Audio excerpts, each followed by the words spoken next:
The photograph landed on Yoon Taejin's desk at 11:47 on a Tuesday night, and for the first time in 31 years of running the most feared crime family in Seoul, the old man's hands shook. It was a simple image. His daughter, Sora, seated at a long mahogany table, candlelight catching the angles of her face. She wasn't bound. She wasn't bruised. She was eating. A full Korean spread, galbi japchae, rice so white it glowed under the amber light of a chandelier that Taejin recognized immediately because he'd tried to buy that chandelier at auction 6 years ago and been outbid by the only man in this city who had ever made him feel small. Kang Jihoon, the patriarch of the Kang family. Old money, old blood, old rage. And sitting at the head of that table, directly across from Sora, was not Jihoon himself, but his son. His heir, the one they called the Quiet Wolf. Kang Jihoon, 29 years old. Jaw like it had been cut from granite. Eyes so still they made men twice his age look away first. He wasn't looking at the camera. He was looking at Sora. And on his face nothing. No triumph. No cruelty. Just the calm, absolute certainty of a man who had already won and was simply waiting for the world to catch up. Taejin turned the photograph over. On the back, written in brushstroke calligraphy so precise it could only belong to Jihoon himself, were 7 words. "Tell your boss his daughter belongs to me now." The old man read it twice. Then he picked up his phone, and every underboss in the Yoon Empire heard it ring at the same time. War. This was war. But wars have 2 sides. And what Yoon Taejin didn't know, what he couldn't have known, was that his daughter hadn't been taken. She had walked in. Before we dive into this story, I want to know, where are you listening from right now? What time is it where you are? Drop your city and the time in the comments. Whether it's 2 a.m. and you can't sleep, or you're stuck in traffic on your commute, I want to know who's here for this one. Let's see how far this family's story reaches. Now, it all started 6 weeks earlier, on a night when both families still believed they were in control. The Kang compound sat in the hills above Gangnam like a crown on a sleeping king. 3 generations of power had built it. First the stone walls, then the gardens, then the sprawling Hanok-style estate that blended old Korean architecture with the kind of quiet opulence that whispered rather than shouted. Amber light spilled from paper lanterns along the walkways. The air smelled of pine, wet earth after rain, and the faintest trace of sandalwood incense that Kang Jihoon burned every evening in the family shrine. Inside the main house, the floors were heated ondal, the walls lined with calligraphy scrolls that had been in the family since before the war. The dining table was solid walnut, hand-carved, seats for 14. The Kangs ate together every Sunday without exception. This was not a suggestion. It was law. Jihoon sat at the head of that table now, 73 years old, his silver hair swept back from a face that time had carved into something magnificent. Deep lines around his mouth, a jaw that still held firm. He wore a simple hanbok, charcoal gray, and his hands rested on the table like sleeping weapons. To his right sat his son, Jihoon. Where Jihoon was fire refined into stillness, Jihoon was ice that had never needed to melt. He'd inherited his mother's cheekbones and his father's silence. He wore a black turtleneck, sleeves pushed to his forearms, and a watch that cost more than most apartments in the city. He ate slowly. He always ate slowly. Men who rushed, his father had taught him, were men who were afraid of running out of time. Across the table sat Jihoon's younger sister, Kang Minji, 25, sharp-tongued and sharper-eyed, the only person in the family who could make Jihoon laugh. And beside her, their mother, Kang Yoonji, the woman who had kept this family from destroying itself for 40 years through grace, intelligence, and a willingness to say the things no one else dared say to Jihoon's face. The family was discussing territory. Specifically, the 3 blocks along the Cheongdam commercial strip that the Kangs had held for 2 decades, restaurants, nightclubs, a boutique hotel, that had been rezoned last month by a city councilman named Park Young-soo. Rezoned in a way that just happened to benefit a new development company. A company that, when you trace the shell corporations back far enough, belonged to Yoon Taejin. He's not just taking the blocks, Jihoon said, setting down his chopsticks with the precision of a man placing a chess piece. He's salting the earth. The rezoning means we can't rebuild commercial there for 18 months. By then, his development is up and running. Our tenants are gone. Our revenue from that strip dies. Jihoon said nothing. He picked up a piece of galbi with his chopsticks, examined it, ate it. "Father," Minji said, leaning forward. The councilman, Park Young-soo. He's been taking money from the Yuns for at least 2 years. I have the records. Records mean nothing, Do-hyun said, his voice like gravel wrapped in silk. Records are paper. Paper burns. What matters is what we do next. Yoonji set down her tea. What matters, she said quietly, is why he's doing it now. Taejin has been circling our territory for a decade. He's never been this bold. Something has changed. The table went silent. Jihoon looked at his mother and felt the familiar pull between admiration and unease. She was right. Taejin wasn't bold by nature. He was calculating, methodical. He moved like winter, slowly, and then all at once. Something had changed, and they needed to find out what. Across the city, in a penthouse that rose 42 stories above the Han River, the Yoon family's world looked nothing like the Kang's. Where the Kang compound was warm wood and soft amber, the Yoon residence was glass, steel, and cold blue LED lighting that made everything look like it existed inside a surgical theater. The floors were polished concrete. The furniture was Italian, Minotti B&B Italia, all sharp angles and leather the color of graphite. The view of the Seoul skyline was spectacular and somehow lifeless, like looking at a city through the scope of a rifle. Yoon Taejin stood at the floor-to-ceiling windows, his reflection a ghost against the lights below. He was 68, lean as a blade, with a face that gave nothing away. He wore a charcoal suit, always a suit, even at midnight, even at home, and his shoes were polished to a mirror finish. He held a glass of Hibiki 30 and hadn't taken a sip. The glass was a prop. Everything about Taejin was arranged for effect, calculated for impact. Even his anger. Especially his anger. Behind him, his son Yoon Jae-min, 31, broad-shouldered, with their mother's softer features sharpened by ambition into something handsome and slightly cruel, sat on one of the leather sofas with a tablet in his hand, scrolling through financial projections for the Cheongdam development. The councilman is holding, Jaemin said. Rezoning is locked in. Kang's commercial tenants are already getting nervous. 2 have signed preliminary leases with our front company. And the Kang's response? Nothing yet. Do-hyun is meeting with his people tonight.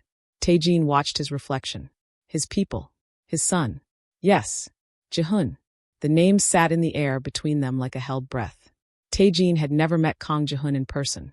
He'd studied him from a distance the way a surgeon studies an X-ray, dispassionately, looking for fractures. The young Kang was disciplined, patient. He didn't drink to excess, didn't gamble, didn't keep mistresses who could be leveraged. He was, by all accounts, exactly what a crime family heir should be, and almost never was. A man who had inherited power and chosen restraint over spectacle. This made him dangerous. Where is your sister? Taejin asked, still facing the window. Jaemin didn't look up from his tablet. In her office. Working. At midnight. She keeps her own hours. You know that. Taejin did know that. His daughter, Yoon Sora, 27, had been keeping her own hours since she was 16. She ran what the family politely called information services. A network of contacts, sources, and intelligence-gathering operations that had quietly become the most valuable asset in the Yoon Empire. 2 months ago, when a Yoon shipping route was being leaked to customs officials, Jaemin had wanted to interrogate every dock worker on the payroll. Sora had spent one evening going through cell phone records, identified a burner number being called from inside their own accounting department, and traced it to a mid-level Kang operative who'd turned their bookkeeper's nephew through gambling debts. The leak was sealed in 48 hours. No interrogations. No bodies. Just data, patterns, and a 27-year-old woman who could read a spreadsheet the way her father read faces. Sora's office occupied a corner of the 39th floor, 3 stories below the penthouse. The walls were covered in screens showing data feeds, news tickers, and surveillance footage from properties across the city. The lighting was soft blue. Not the harsh surgical blue of her father's world, but something cooler, more like moonlight filtered through water. She'd chosen it herself. Everything in her space was chosen, deliberate, a quiet rebellion against the aesthetic her father imposed on every surface he touched.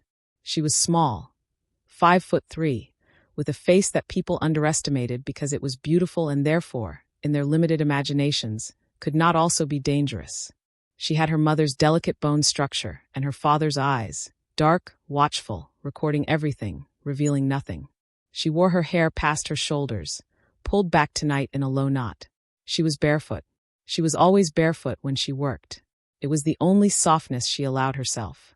On her central screen, she was reading a file she'd been building for 3 years. A file on Kang Jihoon. Not because her father had asked her to.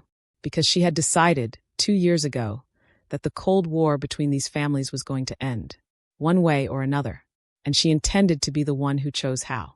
The Cheongdam crisis escalated exactly as both families expected, and nothing like either one planned. Within 2 weeks, the Kangs lost 4 commercial tenants. Revenue from the strip dropped 40%. One of those tenants was a restaurant called Hamel, a small place, family-owned for 3 generations, known for their kimchi jjigae and the grandmother who still made banchan by hand every morning at 4 a.m. The owner, a man named Cho Sungjin, had paid rent to the Kangs for 22 years. He'd put his daughter through medical school on the money that restaurant made. When the rezoning forced him out, he came to the Kang compound personally, sat in the waiting room for 6 hours, and was told that Mr. Kang was not available. Sungjin went home. His wife found him sitting at their kitchen table at midnight, staring at the eviction notice, running the numbers on a napkin over and over because the answer kept being the same, and he kept hoping the math would change. It didn't. This was the human arithmetic that neither patriarch counted. The small lives caught between large ambitions, ground down by forces they couldn't see and wouldn't understand if they could. Sungjin didn't know about the Kangs and the Yuns. He knew about rent and his daughter's student loans, and a grandmother who woke at 4 a.m. every morning to make banchan for people who would never come again. Jihoon heard about Sungjin, not through official channels. Through Minji, who made it her business to know what happened on the ground because their father never asked. She told Jihoon over tea one afternoon, her voice careful, watching his face. Jihoon said nothing for a long time. Then he picked up his phone and called the restaurant directly. He arranged for Cho Sungjin to move into a Kang property in Mapo-gu, rent-free for 6 months, with a lease guarantee after that. He did this without telling his father, without filing it through the family's business operations, without making it a strategy. He did it because a man had sat in their waiting room for 6 hours and been turned away, and that was the kind of failure Jihoon couldn't fold into a ledger. Minji watched him make the call. She didn't say anything, but she filed it away, evidence for a case she'd been building since childhood, that her brother was not the machine their father had tried to build. The evidence was accumulating.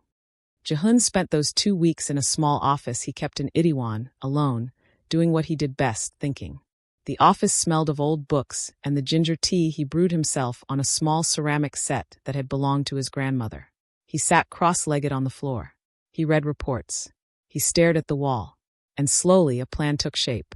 The Yuns had taken territory. The conventional response was to take it back, through violence, through leverage, through the slow grinding machinery of criminal enterprise. But Jihoon had been watching Taejin for years, and he understood something his father's generation did not. Taejin didn't think in territory. He thought in systems. Taking the Cheongdam strip wasn't about 3 blocks of restaurants. It was about demonstrating that the Kang Empire could be dismantled piece by piece, methodically, through legal channels the Kangs couldn't fight because they'd never learned to play that game. To beat Taejin, you couldn't fight the move. You had to change the game entirely. Jihoon picked up his phone and called a number he'd memorized but never dialed. Yun Sora answered on the second ring. "I was wondering when you'd call," she said. Her voice was calm, carrying the faintest trace of amusement. "You know who this is," Jihoon said. It was not a question. "Kang Jihoon. You got this number from the bartender at Seoul. I gave it to him 8 months ago knowing he'd sell it to the first Kang who asked nicely enough." Silence. Jihoon felt something shift in his chest. Not alarm, exactly. Recognition. The feeling of meeting someone who played the same game at the same level. "Why?" he asked. "Because this war is stupid," Sora said. "And my father is going to win it, and winning will make him do something worse, and I'd rather find a third option before that happens." "A third option? Meet me. Tomorrow. The tea house in Bukshan. Noon. Come alone or don't come at all." She hung up. Jihoon sat in his office for a long time after that. The ginger tea went cold. Outside, Seoul hummed its eternal electric hum. He thought about his father, who would never approve of this. He thought about his mother, who might. He thought about the Yun girl's voice and the way she'd said this war is stupid. Not with anger or fear, but with the weary precision of someone stating a mathematical fact. He went. The tea house in Buckshin had survived by being invisible. Tucked between two restored hammock, it had no sign, no online presence, and a proprietor, an 80-year-old woman named Mrs. On, who had been serving tea to people who needed to talk without being heard since before either of these families had existed. Jihoon arrived at noon. He wore a dark coat over a black shirt, and he'd left his security detail 2 streets away against their vociferous objections. He sat at a low table in the back room and waited. Sora arrived 7 minutes later. She wore a cream-colored coat, no jewelry, no makeup that he could see. She was smaller than he'd expected. Somehow that made her more formidable, not less. She moved through the room with no wasted motion, no hesitation, just arrival. She sat across from him. Mrs. On brought tea without being asked, baricha, barley tea, simple and clean. The old woman looked at both of them with the knowing expression of someone who had seen this exact scene 100 times and knew that nothing good would come of it, but that it would be interesting. For a full minute, neither of them spoke. They studied each other across the wooden table with its single ceramic vase holding a branch of plum blossom. And in that minute something happened that neither would admit to later, and both would remember for the rest of their lives. They recognized each other. Not from photographs or surveillance files. They recognized something deeper. The particular loneliness of being the person in the room who sees the whole board while everyone else is staring at their own piece. "Here's what I propose," Sora said. "An arrangement. Not peace. Our fathers will never agree to peace. But a structure. A marriage." Jihoon's expression didn't change. "You're proposing we get married. I'm proposing we give our families something they both need. My father needs to believe he's won. Your father needs to believe he hasn't lost. A marriage alliance is the oldest solution in the book because it works. I join your household. Symbolically, my father's bloodline is inside the Kang walls. My father can claim it as an expansion of Yun influence. Your father can claim it as a Yun daughter under Kang authority. And what do we actually get?" Sora lifted her tea. Sipped. Set it down. "We get time. Time to restructure the Cheongdam situation. Time to build a back channel that doesn't run through our fathers' egos. Time to keep this from becoming the kind of war that reaches people like Cho Sungjin." The name landed between them. Jihoon's face didn't move, but his eyes changed, a flicker, barely perceptible. The recognition that she'd done her research not on the Kang Empire's assets but on its costs. "You know about Sungjin," he said. "I know your family evicted a man who'd paid rent for 22 years. And I know you called him the next day and found him a new location in Mapogu. I know you paid for it personally." She paused. "That's not in your file, by the way. I had to dig for it. You're very careful about hiding the things that might make people think you're decent." Silence. "You understand," he said slowly, "that if we do this and it goes wrong, we both die. Not figuratively. I understand that if we don't do this, other people die. People whose names we'll never know." She held his gaze. "And I think that bothers you more than the risk to yourself, which is either the most admirable thing I've found in 3 years of research or the most exploitable. And which do you think it is? I haven't decided yet. That's why I'm here and not sending a proxy." Another silence. Outside, a bird sang in the plum tree. Mrs. On's kettle whistled in the kitchen. "I need a week," Jihoon said. "You have 3 days." He almost smiled. "Almost. You're not in a position to dictate terms. I'm in exactly that position. My father's next move lands on Friday. If you don't have an alternative ready by Thursday night, the Cheongdam strip is just the beginning. He's going after your shipping routes next." Jihoon's jaw tightened. That was information his own intelligence people hadn't confirmed yet. She was giving it to him freely, burning bridges with her own family. "Thursday," he said. She stood. "Thursday." She left the way she'd arrived, no wasted motion. Just departure. And Jihoon sat with cold barley tea and a branch of plum blossom and the unsettling certainty that he had just met someone who could either save his family or dismantle it, and that he didn't yet know which possibility frightened him more. "Now let me ask you something. Whose side are you on right now? The Kangs or the Yuns? Because I promise you, the side you're picking now is not the side you'll be on by the end of this story. Drop it in the comments. Let me know." Kang Do-hyun listened to his son's proposal in the family shrine, surrounded by the photographs of 5 generations of Kang patriarchs. Incense smoke curled between them like a living thing. The old man's face was stone.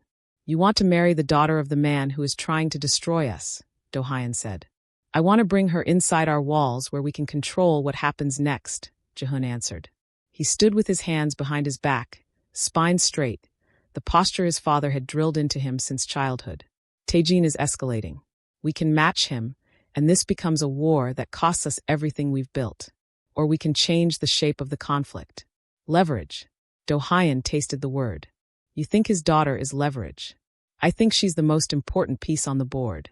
Do-hyun rose from his cushion, his knees protesting with the quiet dignity of a man who refused to acknowledge pain. He walked to the family photographs. His father, his grandfather, men who had built this empire with nothing but will and violence and an unshakable belief that the Kang name meant something. I have spent my entire life ensuring that this family bows to no one, Do-hyun said. And you are asking me to welcome a Yun, into my home. I'm asking you to trust me. The old man turned. His eyes, still sharp enough to cut, found his son's face. He searched it the way he'd searched 1,000 faces in 1,000 negotiations, looking for weakness, for doubt, for the softness that preceded betrayal. He found none. Your mother, Do-hyun said. What does she say? She says you'll resist it and then agree because you're not stupid. For the first time in what Jihoon estimated was approximately 3 months, Kang Do-hyun laughed. Brief and rough, like a stone cracking, but real. Thursday, the old man said. You have until Thursday. Bring me a plan that doesn't end with that woman gutting us from inside, and I'll consider it. The Yun family's reaction was ice where the Kangs had been fire. Sora told her father on Wednesday morning, standing in his penthouse office with the Seoul skyline at her back. She didn't sit. She didn't soften her posture. She stood in front of his desk the same way she'd stood at 13 when she told him she was transferring to a different school. At 16 when she told him she was building her own intelligence network. At 23 when she told him his chief financial officer was embezzling. Each time presenting a decision already made, not a request awaiting approval. Taejin sat behind his desk, a slab of black marble that weighed 800 pounds. His hands were folded. His face gave nothing away. You, he said, want to enter the Kang household. I want to end a war before it starts. There is no war. There is a business operation. There is a provocation that will trigger a response that will trigger a cycle that ends with bodies. And you know it. Taejin's eyes narrowed. Not with anger, with appraisal. He was looking at his daughter the way he looked at a contract, searching for the clause that would cost him. And what do you imagine happens inside their walls? I become a bridge. There are no bridges in this business. Only doors. And behind every open door is someone with a knife. Sora stepped forward. She placed both hands on the marble desk and leaned in. And in that moment she looked so much like him that it physically hurt, though he'd rather have died than shown it. You taught me to read people, to find the angle, to plan 6 moves ahead. I'm telling you, this is the move. I go in. I build relationships with the Kang underbosses that give us influence we could never buy. And I do it wearing a wedding ring instead of a wire. Taejin was quiet for a long time. The clock on his desk, a Jaeger-LeCoultre Atmos, silent, perpetual, measured the seconds in invisible increments. Your brother, Jaemin, will see this as weakness. Jaemin sees everything as weakness. That's why he's not the one running intelligence. Something moved behind Taejin's eyes. Something that remembered the girl who used to sit on his lap and demand he read her stories about queens and warriors and women who burned cities, and wondered when she had become the most capable person in his family. If they hurt you, he said, and his voice carried something she had heard perhaps 5 times in her entire life, unguarded, uncontrolled. I will burn their house to the ground with everyone in it. They won't hurt me. How can you be certain? Because I'm your daughter, and your daughter doesn't break. The ceremony was held on a Saturday in the Kang compound's garden, under a canopy of white silk that snapped in the autumn wind like flags of surrender. Though whose surrender, no one could agree. 300 guests attended, 150 from each family. They sat on opposite sides of an aisle that might as well have been a border crossing. The Kang side was warm. Women in hanboks of deep burgundy and gold, men in dark suits with amber-toned ties, the air scented with pine and sandalwood. They murmured in low voices, watching the Yun delegation with the polite hostility of people who had been told to smile at their enemies. The Yun side was sharp, tailored suits in charcoal and navy, women in structured dresses with jewelry that glinted like ice under the October sun. They sat with the rigid posture of soldiers at a diplomatic function, assessing every Kang face for threat vectors and finding plenty. Between the two sides, a florist named Kim Hannah, hired by the Kangs, a stranger to both families, arranged white chrysanthemums along the aisle and tried not to notice the two men in the third row on the Yoon side who kept touching the inside of their jackets. She was being paid well. She arranged her flowers. She didn't ask questions. Later she would tell her husband that she'd worked a wedding where nobody cried and everybody watched each other like they were waiting for the first shot. Jihoon stood at the front in a traditional groom's hanbok, dark blue silk that his mother had chosen. His hands were at his sides. He did not fidget. He had not fidgeted since he was 4 years old, and his father had told him that still hands were the mark of a man who owned the room. When Sora appeared at the end of the aisle, something happened that would be discussed in both families for years. She wore white, not the elaborate Korean bridal dress that tradition demanded, but a simple white dress, Western style, minimal, elegant, utterly unexpected.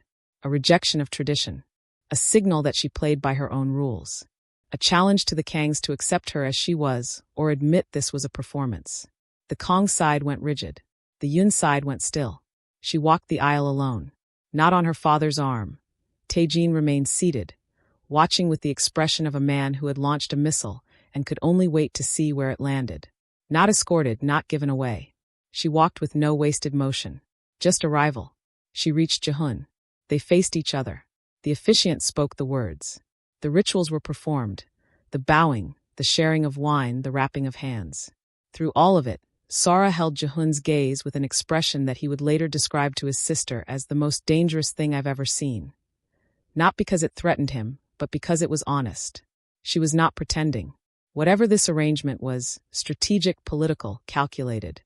In that moment, standing in the garden of his family's compound with 300 potential enemies watching, Sora looked at Jihoon with complete, terrifying openness.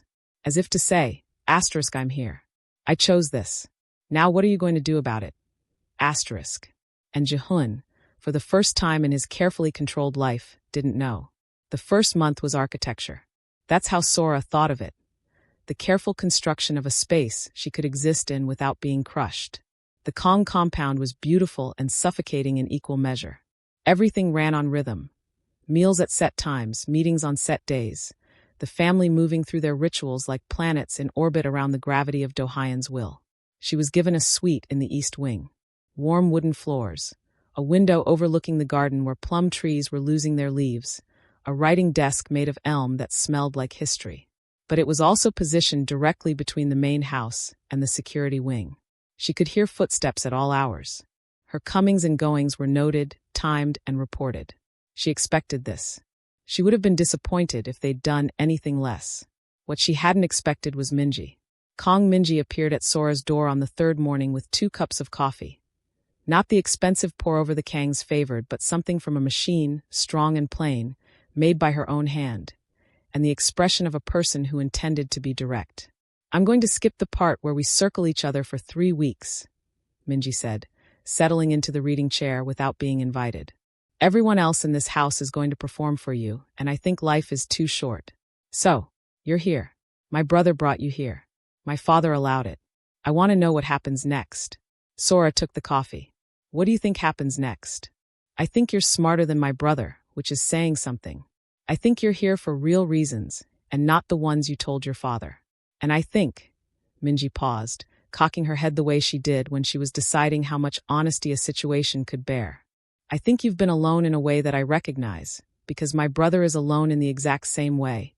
And people who are alone like that either destroy each other or save each other, and there's no middle ground. That's a lot of certainty about someone you met 3 days ago. I'm a fast reader.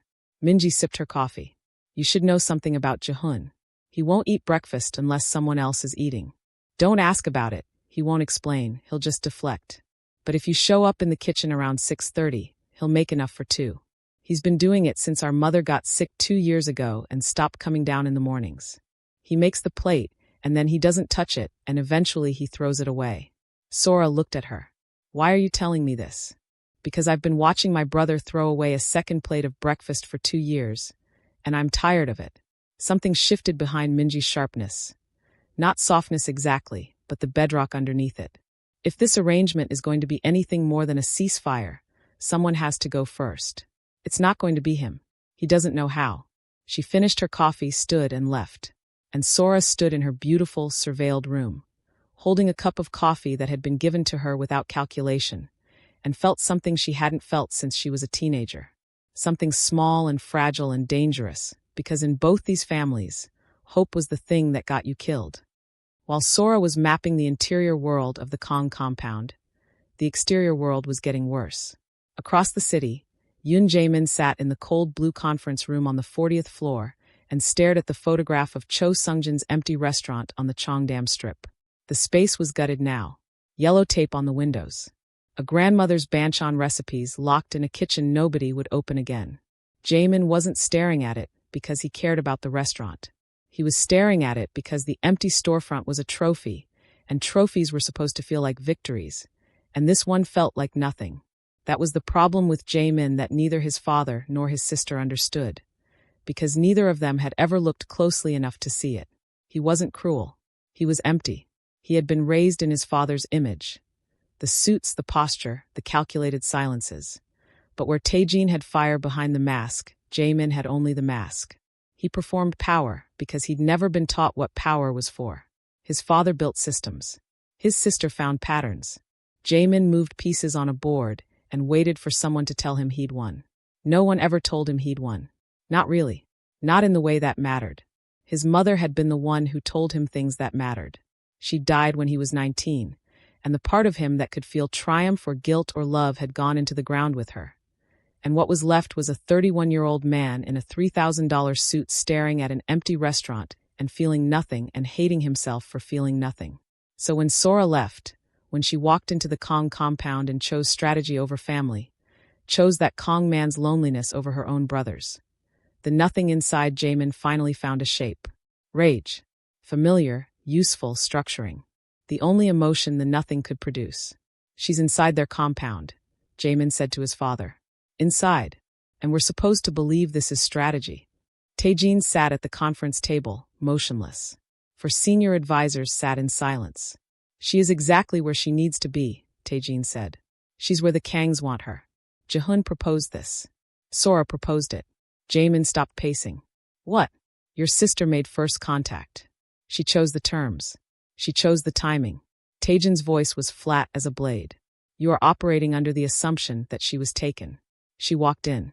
The silence that followed reshaped the family. Jae-min stood in the blue-white light and felt something shift between himself and his father. A tectonic adjustment, small but irreversible. He had always been the heir, the son, and his father had just told a room full of men that his daughter was the one who saw what his son couldn't. Then what is my role? Jae-min asked, and his voice was quiet in a way that was more dangerous than his shouting. Your role is to protect the operation from the outside while your sister works from within. You are the sword. She is the scalpel. Jae-min nodded, said nothing more, left the conference room with the advisors watching his back, and walked to his own office and sat in his chair and thought about his mother, who would have known what to say, who would have known how to make this make sense, who was 12 years dead and getting further away every day. The nothing inside him crystallized. If he couldn't be the scalpel, he'd be the sword. And swords didn't wait for permission. Sora began eating breakfast with Jihoon on the 4th day. She didn't announce it. She simply appeared in the kitchen at 6:30 in the morning, before the household staff arrived, and found him standing at the counter with a pan of eggs and the particular stillness of a man caught doing something private. You cook, she said. I eat. He didn't look at her. Cooking is incidental. She sat at the kitchen island. Not the formal dining table, the island, with its worn wooden surface and 2 mismatched stools that no one had replaced because they were comfortable. She waited. He made 2 plates. Eggs, rice, kimchi, a few slices of pear. He set one in front of her without comment, then sat on the other stool and ate. They didn't speak for 11 minutes. Sora counted. On the 12th minute, Jihoon said, The pear is from the garden. Minji planted the tree when she was 14. It's good. She'll tell you it's because she talks to the tree. She's not joking. It was the smallest possible offering. A fact about his sister, a sliver of his private world handed across the counter alongside a plate of eggs. Sora took it the way she'd taken the coffee from Minji, without grabbing, without pushing for more. My mother used to slice pear like this, Sora said. Paper thin. She said if you could see light through it, it was ready. Jihoon looked at her. It was the first time she'd mentioned her mother. He didn't ask. He recognized the boundary the way only someone with their own locked rooms could. But he heard it. She could tell because his hand paused on his chopsticks, just for a moment, the way a musician pauses when they hear a note they weren't expecting. After that morning, breakfast became their ritual. Every day, 6:30, the kitchen, 2 mismatched stools. And slowly, over the course of weeks, the silence between them changed.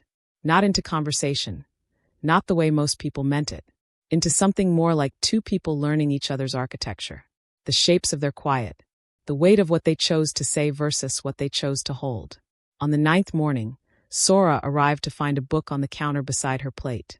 Philosophy, Byung-Chul Han's The Burnout Society. No note, no explanation. Just the book, and Jihoon eating his eggs as if it had always been there. She read it that night. The next morning she said, he's wrong about the achievement subject. He assumes the pressure is external. But in families like ours, we build the prison and then hand ourselves the key and dare ourselves not to use it. Jihoon stopped chewing, set down his chopsticks, looked at her with an expression she'd never seen. Not the assessment, not the strategic evaluation, but something unguarded and startled, as if she'd found a room in his house he didn't know he'd left unlocked. He stopped. Started again. I've read that book 4 times and never thought about it that way. You read it as a philosopher. I read it as a daughter. Something cracked open. Just a fracture. Hairline barely visible. But through it for 1 second she saw him. Not the Kang heir. Not the quiet wolf. A 29-year-old man who read philosophy alone and made breakfast for 2 and didn't know how to say I'm lonely in any language his family would understand. On the 14th morning, she made the eggs. He didn't comment. But when she set the plate in front of him, his hand touched hers. Not a grab, not a reach, just a brush of fingertips on her wrist, accidental or not, lasting less than a second. She felt it for the rest of the day. A current, a frequency she hadn't known she could receive. On the 21st morning, it was raining. The sound of water on the garden stones came through the kitchen window in sheets. Jihoon was late, 6:37, the latest he'd ever been. And he arrived with his hair damp, wearing a gray sweater instead of his usual black, looking younger and less defended and entirely unlike himself. I play piano, he said, apropos of nothing, sitting down as if this were the middle of a conversation rather than the beginning. In the East Room, the one with the green curtains. I play at night when I can't sleep, which is most nights. I thought you should know because your room is next to it and I realize you can probably hear it and He stopped. The most words he'd strung together in 3 weeks, and they'd fallen out of him like something he couldn't hold anymore. I can hear it, Sora said. I didn't know it was you. Who did you think it was? I thought it was the house. Settling. The smallest ghost of a smile. There and gone. But she'd seen it. The real one, not the strategic version. The one that started in his eyes instead of his mouth. What do you play? She asked. Chopin. Mostly. Some Debussy when I'm. He caught himself. When you're what? A pause. Rain on the stones. The kitchen smelled of rice and sesame oil, and the particular warmth of 2 people in a small space on a cold morning. When I'm sad, he said. And the word hung between them like something holy, because Kang Jihoon did not say that word, had perhaps never said that word to another human being, and he had just given it to her across a kitchen island on 2 mismatched stools. Sora didn't reach for him. Didn't say I'm sorry or tell me more or any of the things that would have made him close up again.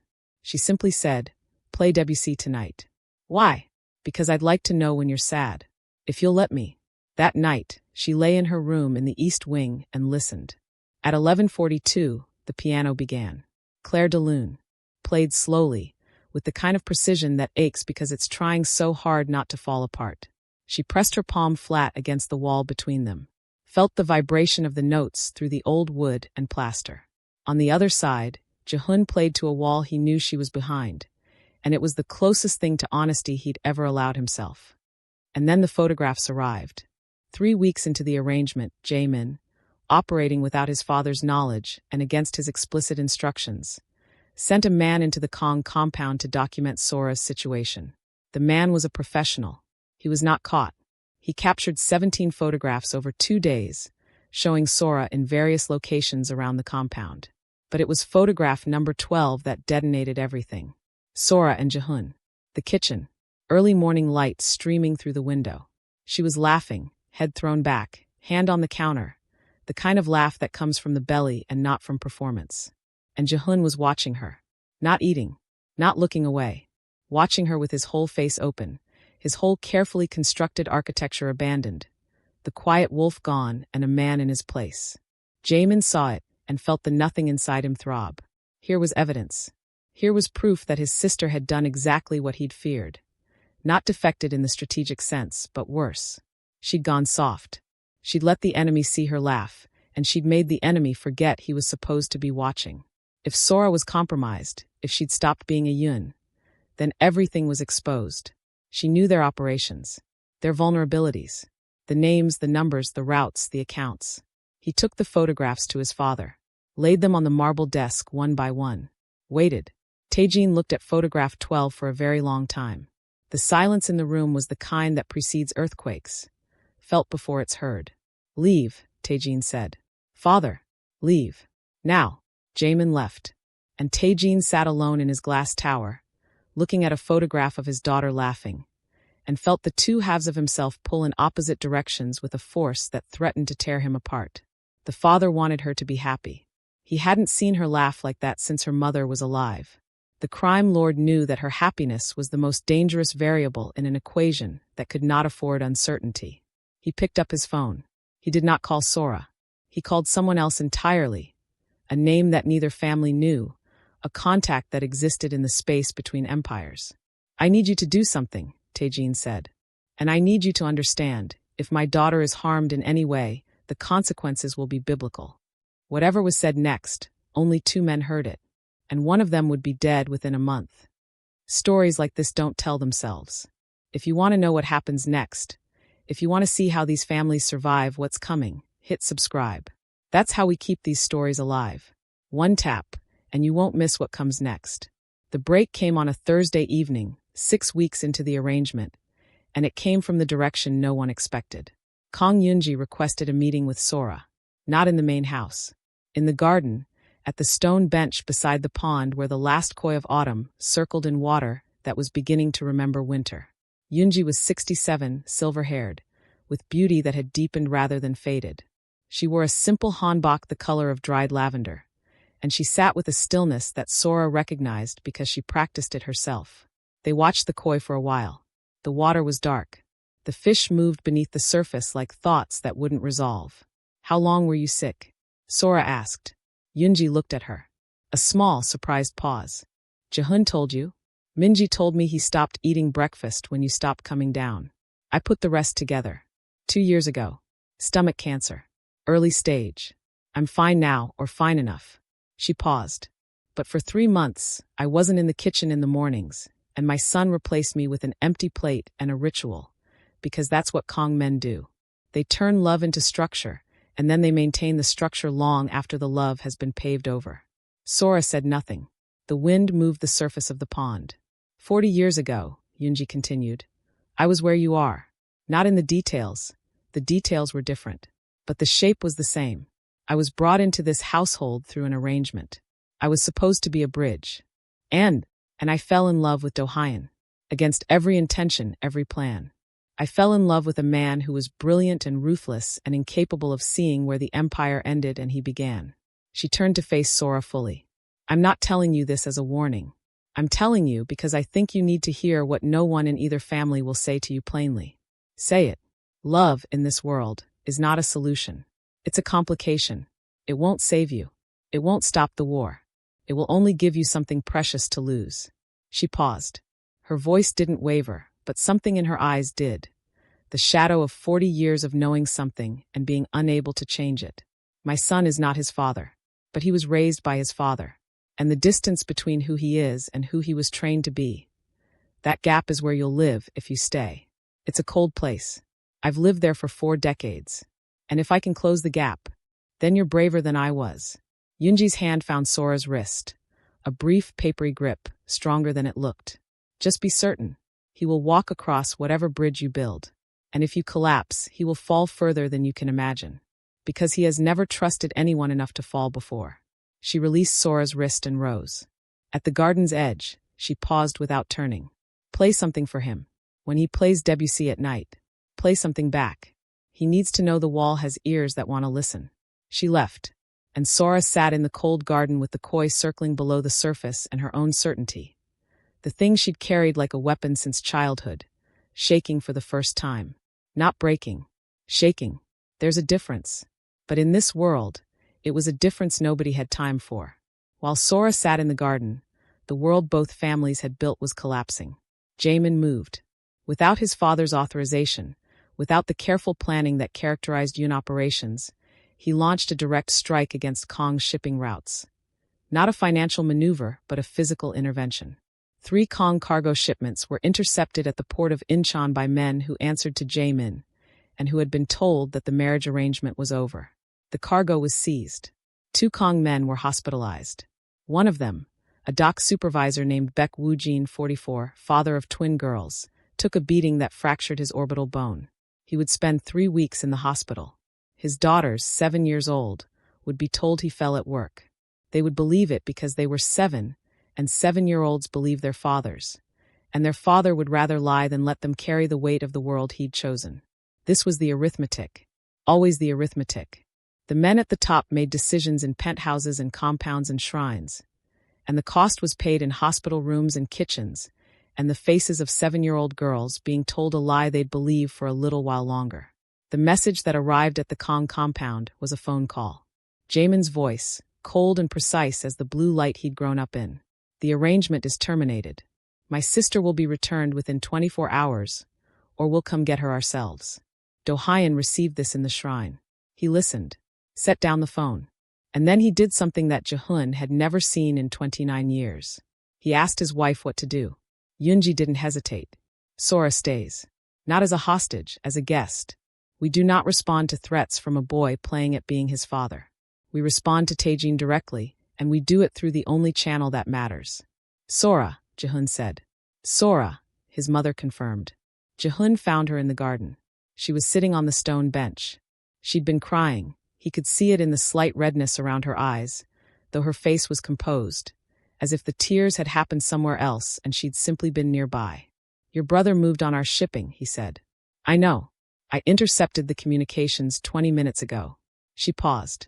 I still have access to Yoon frequencies. Old habits. Sora, my brother is afraid. Afraid that I've chosen you over our family. He's wrong about the first thing and... She stopped. Started again. He's wrong about... Actually, I don't know what he's wrong about anymore. I came here with a plan. The plan had edges and timelines and contingencies. It was clean. And now it's 6:30 in the morning, and I'm making eggs in someone else's kitchen and listening to Debussy through a wall, and I don't. Her voice cracked. Once. She caught it, the way a person catches a glass before it falls. But Jihoon heard the moment it almost shattered. I don't know where the plan ends and I begin. He sat beside her. Not close, space between them, because even now, even in crisis, they maintained distance. But less space than before. Measurably less. What do you want? He asked. And his voice carried something raw, something he couldn't control. A need that came not from the crisis, but from 21 mornings of mismatched stools and pear slices, and a book left without a note. I want to call my father, she said. And I want to tell him the truth. Which truth? She turned to face him. In the gray October light, her eyes held the same openness she'd shown at the wedding. The refusal to hide behind the armor they'd both been raised to wear. That I don't know what I am anymore. Yoon or Kang or something that doesn't have a name yet. That I don't want to leave. She swallowed. Not because of strategy. The space between them on the bench didn't close.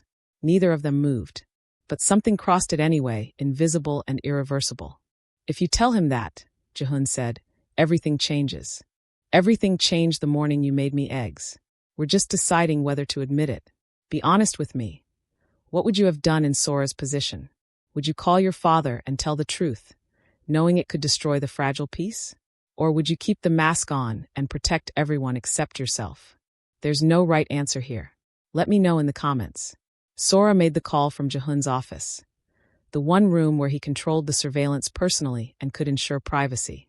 He stood outside the door, not listening, not because he wasn't curious, but because some conversations require witnesses and others require their absence, and he understood the difference. Taejin answered on the first ring. He'd been waiting. Appa, the word, informal, childlike, the word she'd used before she learned to call him father in meetings, cracked something in the silence. Soria, I know about Jaemin. I know about the shipping routes. Your brother is. Taejin stopped. Tried again. Your brother is your brother. He hospitalized 2 men. One of them has twin daughters. They're 7. Silence. She heard her father breathe. In 31 years, she had never heard her father breathe. He didn't breathe. He existed. He occupied space. He filled rooms with his presence. But he didn't do something as human as breathing where anyone could hear it. Appa, I need to tell you something, and I need you to listen to the whole thing before you respond. Can you do that? Tell me. I came here as your daughter with a mission. I still am your daughter. I will always be your daughter. She pressed her palm against the desk. Felt the wood, warm, old Kong wood. But something has happened that I didn't plan for, and I'm not. Her voice faltered. She heard it. The loss of the smooth, controlled register she'd maintained since childhood. I'm not handling it like you taught me to. I'm not 6 moves ahead. I'm not even 1 move ahead. I am right here, and I am telling you the truth, because you raised me to believe that truth was the only currency worth trading, and I need you to. I need. Soria. His voice. Soft. She'd heard it this soft perhaps 5 times. All 5 times, her mother had been involved. In the room, in the ground, in the silence her absence left. I have feelings for him. For Jihoon. She said it fast, like pulling a bandage. Not the strategic kind. Not the kind I can file under assets and liabilities. The real kind. The kind that Mom. Don't. His voice cracked. 1 syllable, fractured down the middle. Don't bring your mother into this. She's already in it. She was always in it. You think I don't know why you sent me here? Not the strategy, the real reason. You sent me because she would have told you that this war was a waste and you couldn't hear it from a ghost. So you sent the closest thing to her you had left. The silence that followed was so long Sora checked the phone screen to see if the call was still connected. It was. She could hear the Atmos clock in his office, measuring its perpetual, invisible seconds. Your mother, Taejin said, and his voice was thick with something she'd heard only once before. The night her mother died, when the crime lord crumbled for 90 seconds and the father emerged raw and broken. Your mother told me before she died that the empire would survive anything except the loss of our children's hearts. She said the money and the territory, all of it was scaffolding. The building was the family. Appa, I need you to come home. For 1 evening. Bring the Kong boy. I want to sit across from the man my daughter has chosen and decide for myself. And if you don't approve? Silence. Then, come Thursday. He hung up, and Sora sat in Jihoon's office, in the warm amber light of the Kong world, and realized that the game she'd been playing had become something she didn't have a playbook for. It had become real. Jihoon agreed without hesitation. He processed, decided, moved. The gap between assessment and action was so small it was invisible. They drove to the Yun Tower on Friday evening. Jihoon drove himself, a black sedan, nothing ostentatious, a choice that was itself a statement. Sora sat in the passenger seat.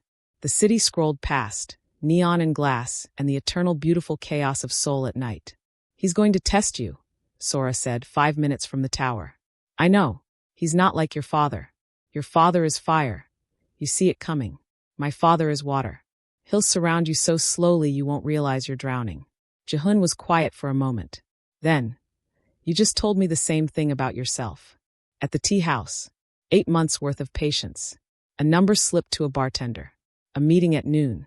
She looked at him. Are you saying I'm like my father? I'm saying I've already been surrounded. And I'm still here. The Yun Tower lobby was cold blue light and polished surfaces, exactly as Sora had always known it. The antiseptic beauty of a space designed to intimidate through perfection. Security waved them through. The elevator to the 42nd floor was glass. Seoul fell away beneath them. Taejin met them in the penthouse dining room. Not the conference room. The dining room. Conference rooms were for enemies. Dining rooms were for family. By choosing this space, Taejin was saying, Asterisk, I am willing to sit across from you as a man, not a crime lord. Do not waste this, asterisk.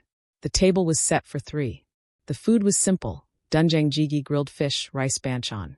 The kind of meal Sora's mother had made. Another message, aimed at his daughter. Asterisk, I remember. I haven't forgotten who we were. Asterisk. Taejin stood at the window, watching the city. He turned when they entered. And for the first time in their lives, Kang Jihoon and Yoon Taejin occupied the same room. Taejin studied Jihoon with microscopic intensity. He saw the stillness. He saw the hands, steady, not clenched. He saw the eyes, dark, watchful, carrying something Taejin recognized because he'd seen it once before, in a mirror 40 years ago. Fear. Not of Taejin. Not of the empire. Fear of the thing he felt for Sora, and what it might cost. Sit, Taejin said. They sat. They ate. For 15 minutes, no one discussed families or territory or the brother whose reckless strike had brought them to this table. They ate doenjangjigi, and the silence was not comfortable and not hostile. It was 2 men measuring each other while a woman who loved them both tried to remember how to breathe. It was Jihoon who broke the surface. Not with a speech. With the truth, delivered plain, because Sora had taught him by example that truth was the only currency worth trading. I plan to use your daughter as leverage, he said. That was the strategy. It was clean, and it would have worked. Taejin's eyes narrowed. I'm telling you this because your daughter would want me to, and because you deserve to know what you're dealing with. I am a man who had a plan and lost control of it. I don't have a speech prepared. I don't have terms to offer. I have a kitchen with 2 mismatched stools and a woman who reads Byung-Chul Han better than I do, and I would rather sit at that counter every morning for the rest of my life than run both our empires combined. Silence. Taejin's face was unreadable. Sora's hand, beneath the table, found Jihoon's and held it hidden. Taejin saw it anyway. He missed nothing. My son hospitalized 2 of your men, Taejin said. One of them, Baek Woojin, has twin daughters. Jihoon's jaw tightened. I know. Your family sent those men to work those docks. My son sent men to hurt them. And here we sit eating jjigae while Baek Woojin's daughters think their father fell at work. Taejin leaned forward. Tell me what you'll do about that. Not the strategy. Not the arrangement. Tell me what you'll do about the twin girls. It was a test. Not of strategy, of character. Of whether this man, who had already admitted to planning cold leverage, could also see the human arithmetic that powered the machine. I already set up a fund for Woojin's medical costs, Jihoon said. Through a shell that can't be traced to either family. His wife thinks it's insurance. His daughters won't know. And my son. Your son is your problem. I won't pretend otherwise.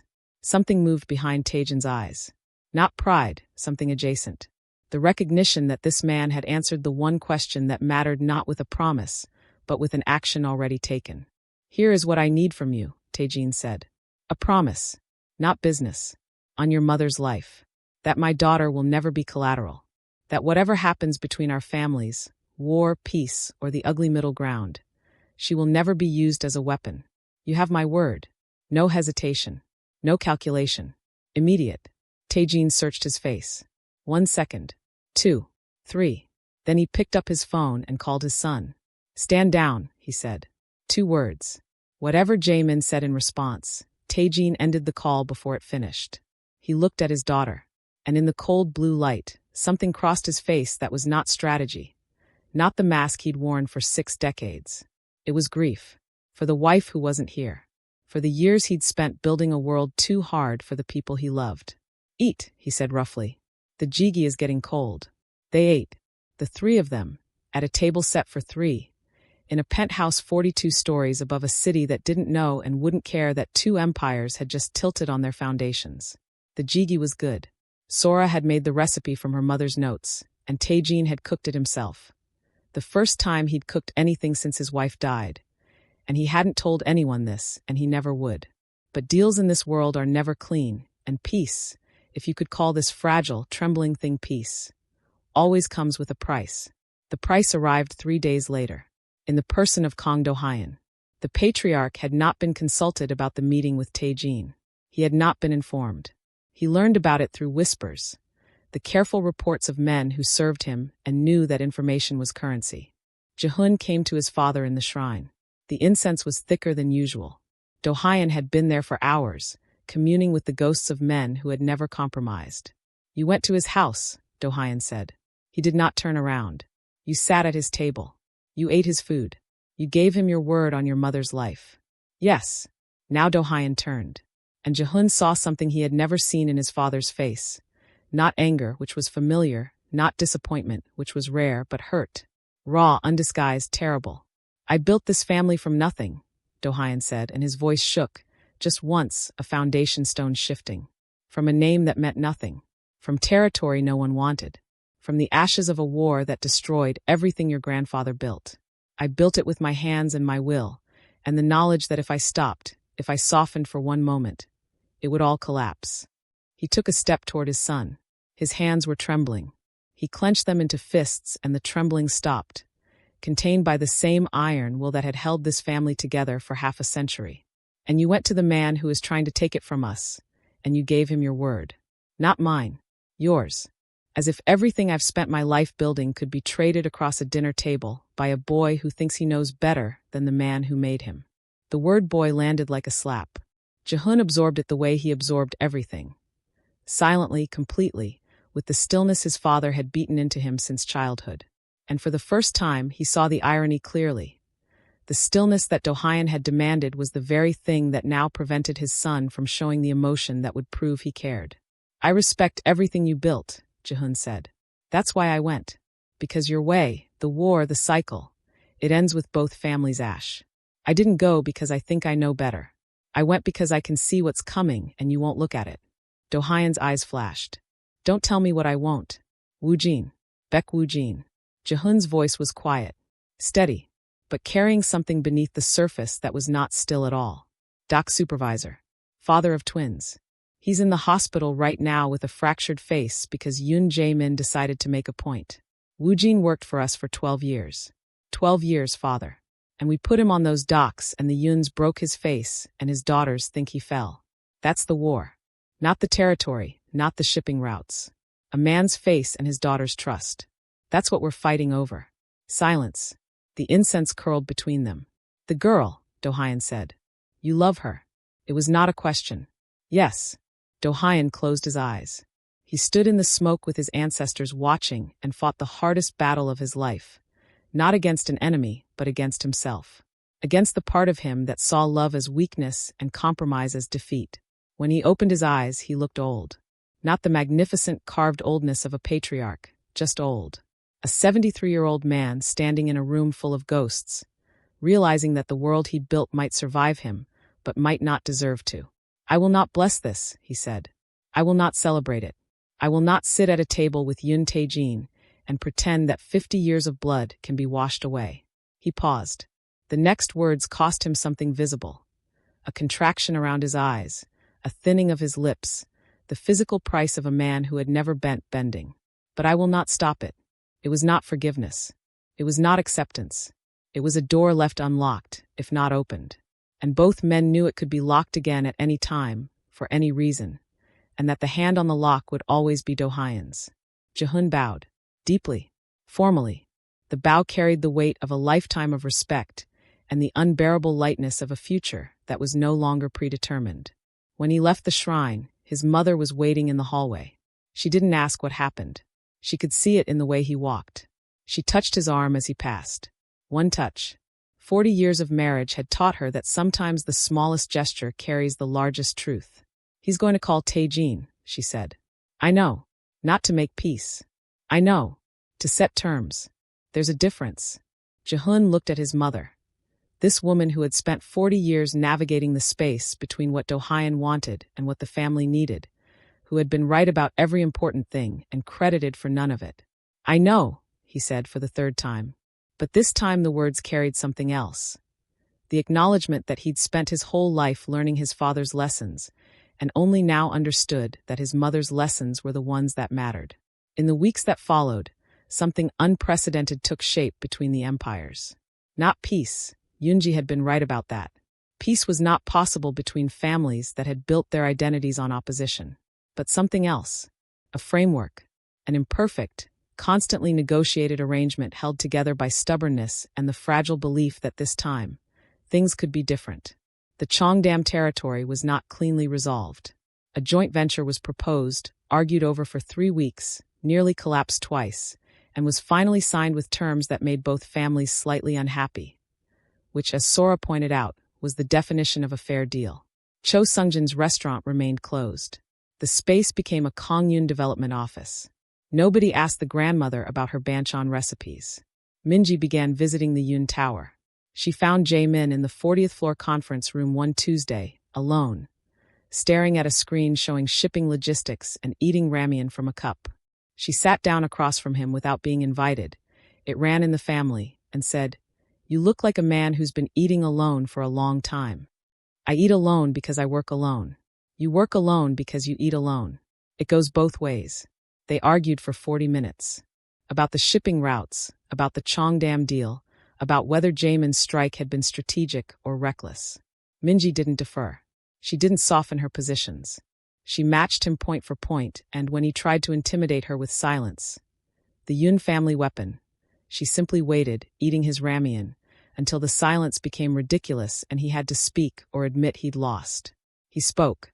It was not love, not friendship, not even trust. It was the beginning of a conversation that neither of them knew how to have with anyone else. Two people raised in powerful families who had never been asked what they actually thought, only what they were willing to do. Yoonji and Taejin met once, at the tea house in Bukshan, at Mrs. On's table. What they discussed, neither ever shared. But when Yoonji returned that evening, Do-hyun looked at her and said nothing, because after 40 years he could read her face the way other men read contracts. And what he saw there made him go to the shrine and sit for a very long time. And Jihoon and Sora. They remained in the Kang compound. The mismatched stools stayed in the kitchen. Breakfast continued at 6:30. The books accumulated. A stack on the counter that grew by one each week, left without notes, discussed the next morning. Byung-chul Han, Lee Myun-yeol, Ursula K., Le Guin. Each one a window into the other's mind, offered without commentary, accepted without obligation. The piano at night. Chopin when he was thinking. Debussy when he was sad. One night, a piece she didn't recognize, halting, imperfect, composed on the spot. She pressed her palm to the wall and felt the notes through the old wood, and realized he was trying to say something the instrument couldn't quite hold. The next morning at breakfast she said, "I like the new one," and he looked at her with an expression that was neither the Kong stare nor the quiet wolf, but something entirely his own. Startled, grateful, seen. On a cold November evening, with the first snow falling on the bare plum trees, Jihoon took her hand. In the garden, in full view of the security cameras, in full knowledge that his father would see, that her father would hear, that both empires would interpret this gesture through their respective lenses. He took her hand because he wanted to, and in the world these families inhabited, wanting, simply honestly without calculation, was the most revolutionary act imaginable. Sora looked down at their intertwined fingers. His hand was warm. Hers was cold. The snow was falling, and somewhere inside the compound, a camera was recording this moment for men who would study it for strategy, and she couldn't bring herself to care. "This is either going to save us or destroy us," she said. "Both," Jihoon said. "Probably both." She almost laughed. "Almost. You're not supposed to say that. You told me truth was the only currency worth trading." She turned to face him. Snow in her hair. Her father's eyes in her mother's face. Everything she'd been trained to hide visible. "Then here's the truth," she said. "I'm afraid." "So am I." It was the most honest conversation either of them had ever had. 2 sentences. 4 words each. In the snow, in the garden, with the cameras watching and the plum trees bare, and the whole fragile, impossible architecture of their arrangement balanced on the acknowledgement that they were both terrified and both staying anyway. The photograph landed on Yoon Taejin's desk on a Tuesday night. But this time, it wasn't sent by the Kangs. It was sent by Jae-min. The image showed the Cheongdam strip, newly developed, carrying both family names in a discreet arrangement the public would never notice. Standing in front of the building were 4 people. Jihoon and Sora, Minji and Jae-min. They weren't posed. They'd been caught mid-conversation. Minji gesturing with characteristic animation. Jae-min responding with something between a scowl and a reluctant respect. Jihoon watching Sora with the expression that had started all of this. On the back, in Jaemin's angular handwriting. *, we need to talk. Thursday asterisk. Taejin looked at the photograph. Then at the skyline, cold and brilliant beyond his glass walls.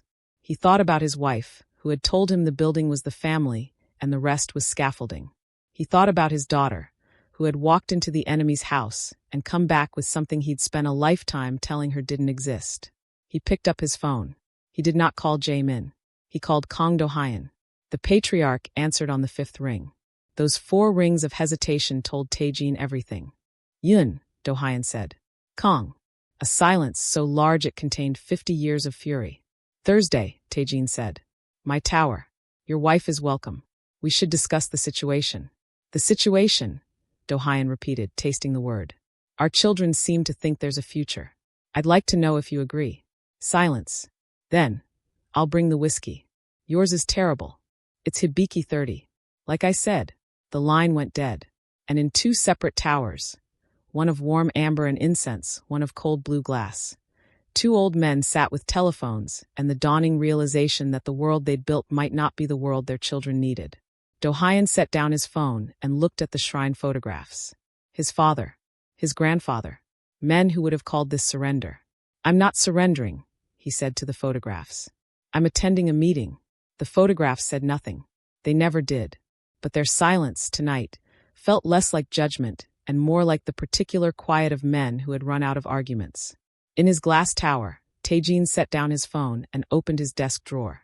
Inside, beneath files and documents and the machinery of empire, was a photograph of his wife. Not the formal portrait that hung in the hallway. A candid, taken at a street market, her laughing with her head thrown back the same way Sora laughed in the Kong kitchen. He looked at it for a long time. I don't know if this is right, he said to a woman 12 years dead. But I know the war isn't. And that's as close to wisdom as I've ever gotten. You'd probably say it's not close enough. He closed the drawer. Stood. Walked to the window. Seoul breathed. The Han River carried its dark water toward the sea. The city's lights threw their reflections upward like prayers or warnings or both. And in a kitchen in the Kong compound, on 2 mismatched stools, a man and a woman ate breakfast in the early morning light and did not speak about empires or territory. They spoke about the snow, about whether the plum trees would bloom early. My mother used to say early snow means early spring, Sora said. Minji says you have to talk to the trees. Maybe your sister's onto something. Don't tell her I said that. Something that might have been a smile. Might have been peace. Might have been the beginning of something that didn't have a name in either family's vocabulary, because neither family had ever needed the word before. Outside, the snow kept falling. Inside, the eggs were warm and the pear was cold and 2 people sat close enough that their shoulders touched on mismatched stools. And it was not enough and it was everything. But the war between the Kangs and the Yuns? Far from over. Because Jaemin still watched from his glass office with eyes that calculated cost and return and a void where trust should have been. Because Jihoon still burned incense in the shrine and spoke to men who would have called this surrender. Because Baek Woojin's twin daughters still believed their father fell at work. And one day they'd learn the truth. And the truth has a way of creating new wars from old wounds. Because somewhere in the city, the man Taejin had called on the phone 6 weeks earlier, the one whose debt could never be repaid, was still out there, still waiting, still holding a piece of information that could crack both families open like eggs on a kitchen counter. And because Thursday was coming, and on Thursday, 2 old men who had hated each other for 50 years would sit in the same room for the first time. The Kangs and the Yuns don't settle. They make deals. They find equilibriums. They hold hands in gardens and make eggs on mismatched stools and call it progress because they don't have a better word. And then the next chapter begins. That's where this chapter ends. But you and I both know, in this world, nothing ever really ends. If you want to know what Thursday brings, what happens when Jihoon and Taejin sit across from each other for the first time, subscribe to this channel. Every subscription keeps these stories alive. And trust me, you're going to want to hear what comes next.